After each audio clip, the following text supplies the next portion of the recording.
ಸುರಕ್ಷತಾ ದೃಷ್ಟಿಯಿಂದ ಸಾರ್ವಜನಿಕರು ದ್ವಿಚಕ್ರ ವಾಹನಗಳಲ್ಲಿ ಚಲಿಸುವಾಗ ಕಡ್ಡಾಯವಾಗಿ ಹೆಲ್ಮೆಟ್ ಧರಿಸಿ ಪ್ರಯಾಣಿಸಬೇಕು ಎಂದು ಪಶು ಸಂಗೋಪನೆ ಮತ್ತು ರೇಷ್ಮೆ ಸಚಿವ ಕೆ ವೆಂಕಟೇಶ್ ತಿಳಿಸಿದರು. ಪಿರಿಯಾಪಟ್ಟಣ ತಾಲೂಕಿನ ಬೆಟ್ಟದಪುರ ಗ್ರಾಮದ ಪೊಲೀಸ್ ಠಾಣೆಯ ಆವರಣದಲ್ಲಿ ಕರ್ನಾಟಕ ರಾಜ್ಯ ಪೊಲೀಸ್ ವಸತಿ ಮತ್ತು ಮೂಲಭೂತ ಸೌಲಭ್ಯ ಅಭಿವೃದ್ಧಿ ನಿಗಮದ ವತಿಯಿಂದ ಸುಮಾರು 3,16,00,000 ರೂಪಾಯಿ ವೆಚ್ಚದಲ್ಲಿ ನಿರ್ಮಿಸುತ್ತಿರುವ ವಸತಿ ಗೃಹ ಕಟ್ಟಡ ಕಾಮಗಾರಿಗೆ ಭೂಮಿ ಪೂಜೆ ನೆರವೇರಿಸಿ ಮಾತನಾಡಿ, ಸರ್ಕಾರದ ವತಿಯಿಂದ ಮೈಸೂರು ಜಿಲ್ಲೆಯ ಎಲ್ಲಾ ತಾಲೂಕು ಹೋಬಳಿಯ ಕೇಂದ್ರಗಳ ವೃತ್ತಗಳಲ್ಲಿ ಸಾರ್ವಜನಿಕರಲ್ಲಿ ಜಾಗೃತಿ ಮೂಡಿಸುವ ಹಾಗೂ ಜನರ ಅನುಕೂಲಕ್ಕಾಗಿ ಸಿಸಿ ಕ್ಯಾಮೆರಾ ಅಳವಡಿಸಲಾಗಿದೆ. ದ್ವಿಚಕ್ರ ವಾಹನ ಸವಾರರು ಹೆಲ್ಮೆಟ್ ಧರಿಸದೆ ವಾಹನ ಚಲಾಯಿಸಿದಾಗ ಸಿಸಿ ಕ್ಯಾಮೆರಾದಲ್ಲಿ ಸೆರೆ ಹಿಡಿಯುವುದರಿಂದ ಭಾರಿ ದಂಡ ಕಟ್ಟಬೇಕಾಗುತ್ತೆ. ಸಾರ್ವಜನಿಕರು ಕೂಡ ಸಂಚಾರಿ ನಿಯಮಗಳನ್ನು ಪಾಲನೆ ಮಾಡಬೇಕು ಎಂದರು.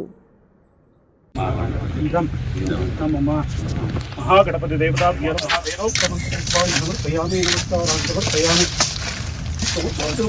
समर्पयामि. ओम सर इल्लोंडी आगुत्ते सर आगेरी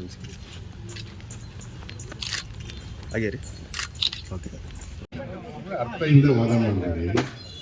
ಈಗ ಇವೆಲ್ಲ ಹೆಲ್ಮೆಟ್ ಹಾಕಿ ಓಡಾಡಬೇಕು, ಬೆಲ್ಟ್ ಹಾಕಿ ಓಡಾಡಬೇಕು, ಯಾರಿಗೋಸ್ಕರ ಇಲ್ಲ, ನಮ್ಮ ಸುರಕ್ಷತೆಗೋಸ್ಕರ ಮಾಡ್ತಾರೆ.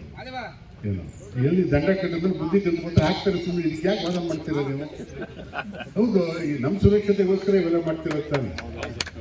ನಾನು ಸುಮ್ಮನೆ ಅವ್ರು ದಂಡ ಕಟ್ಟಿದ್ರೆ ಬುದ್ಧಿ ಕಟ್ಟಿದ್ರೆ ಅವ್ರು ಮಾಡ್ತಾರೆ, ಮಾಡ್ಬೇಕದ್ನ ಇವೆಲ್ಲ ಮಾಡದಿರುತ್ತೆ ತಾನೆ. ಇವೆಲ್ಲ ಮಾಡ್ತಾ ಇರೋದು ಈಗ ಜನ ನಮ್ಮ ಈ ಹೆಲ್ಮೆಟ್ ಇಲ್ಲದೆ ಓಡಾಡ್ತಾರೆ, ಬೆಲ್ಟ್ ಹಾಕೊಳ್ಳದೆ ಕಾರ್ ಓಡಿಸ್ತಾರೆ ಅಂತೆಲ್ಲ ಇವೆಲ್ಲ ಮಾಡ್ತಾ ಇರೋದು. ಈ ಜನಕ್ಕೆ ಇದು ಕಲಿಸ್ಬೇಕು, ಅವ್ರನ್ನ ಕಂಪಲ್ಸರಿ ಹಾಕೊಳ್ಳೋ ಥರ ಮಾಡಬೇಕು ಅಂತ ಉದ್ದೇಶ ಇಟ್ಕೊಂಡೇ ಅವ್ರು ಮಾಡ್ತಾ ಇರೋದು. ನನಗೂ ಮೊನ್ನೆ ಬಂದು ದೂರ ಹೇಳೋದು.